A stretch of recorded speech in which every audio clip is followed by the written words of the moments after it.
नमस्ते, मैं हूं सुरेश कुमार एकलवे और आप देख रहे हैं हिंदुस्तान न्यूज एंड टिप्स। देश में खाने के लाले पड़े हुए हैं, लेकिन पाकिस्तान के नेताओं के बोल बड़े बड़े हैं। उनकी ऐसी ही बकलोली की वजह से पाकिस्तान बार बार दुनिया के सामने हंसी का पात्र बनता रहता है। मगर इस बार वह सिर्फ हंसी का पात्र ही नहीं बना है, बल्कि उसके खास मित्र तुर्की और मलेशिया ने पाकिस्तान की जबरदस्त बेइज्जती भी कर दी है।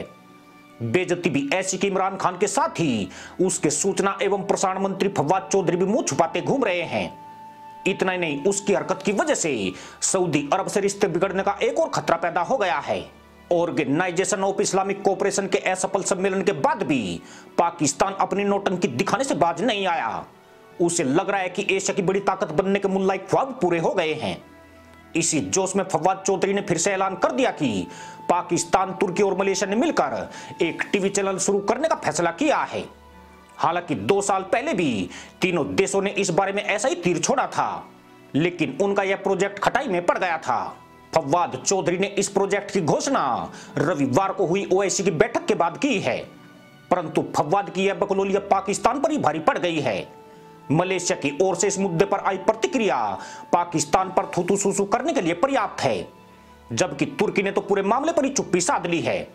मलेशिया ने कहा है कि फिलहाल उनके द्वारा ऐसा कोई टीवी चैनल शुरू करने का इरादा नहीं है। यह इतिहास की बात हो चुकी है। अगर पाकिस्तान के पास बजट है तो वह अपने दम पर ऐसा कर सकता है। मलेशिया ने तो यहां तक कह दिया कि पाकिस्तान को ऐसी घोषणा करने से पहले मलेशिया से बात करनी चाहिए थी। यह उसकी ओर से चलाया जा रहा प्रोपेगेंडा है। पर पाकिस्तान की बेइज्जती यहीं तक सीमित नहीं है। उसको इस बकलोली की कीमत सऊदी अरब से नाराजगी के तौर पर चुकानी पड़ सकती है, क्योंकि फवाद चौधरी के बयान के बाद रियाद का माथा भी ठनक गया है। दरअसल पाकिस्तान, मलेशिया और तुर्की कई सालों से सऊदी अरब के समांतर इस्लामिक लीडरशिप खड़ा करने की कोशिश कर रहे हैं। इसी के तहत तीनों देशों ने सितंबर 2019 में इस्लामिक टीवी चैनल लॉन्च करने का ऐलान किया था। इस चैनल का मकसद इस्लामोफोबिया का मुकाबला करना और अपने मुद्दों को दुनिया के सामने रखना है। इस टीवी चैनल के अंतर्गत मुस्लिमों को मीडिया में मौका देना भी माना जा रहा है, ताकि वे इस्लामिक आतंकवाद को सही साबित कर सके। पर यह ऐलान सिर्फ ऐलान ही रह गया और पिछले 2 सालों पर इस योजना पर कोई काम नहीं हुआ।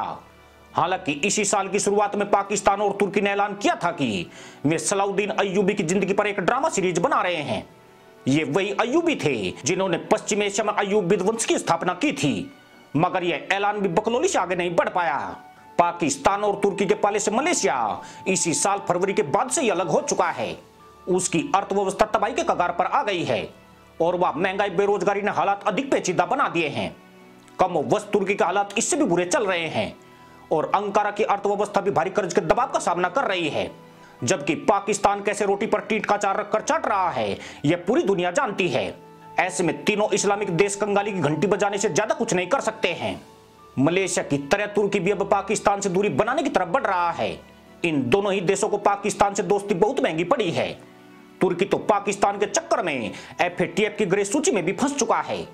अगर मोइनुद्दीन यासीन अभी तक मलेशिया के PM होते तो शायद कुआलालंपुर भी FATF में इन्हीं के साथ गलबैया कर रहा होता।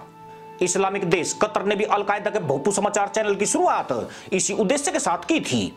इसका मकसद पश्चिमी मीडिया को पछाड़ना था, मगर अल-कायदा के खत्म होने के साथ ही अल जजीरा भी धीरे धीरे खत्म हो रहा है। बहरीन तो इस चैनल पर प्रतिबंध भी लगा चुका है। अब इमरान खान को फिर से टीवी चैनल शुरू करने की खुजली उठी है, पर इतना बड़ा मीडिया नेटवर्क खड़ा करने के लिए करोड़ों डॉलर की जरूरत है।